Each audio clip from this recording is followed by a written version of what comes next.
Ito ang GMA Regional TV News. Oras na para sa may init na balita sa Luzon, hatid ng GMA Regional TV. Disgrasya po ang inabot ng 2 binatilyo matapos maaksidente sa Tayum Abra. Chris, kamusta sila?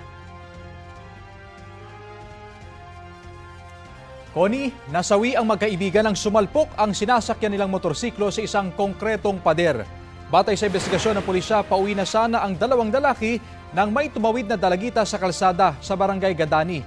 Sinubukan nilang iwasan ang 12 anyos na babae pero nahagip pa rin nila ito. Dahilan kung bakit nawala ng balanse ang nagmamaneho ng motor. Dead on arrival sila sa ospital. Ayon sa pulisya, walang lisensya ang magkaibigan at wala ring helmet.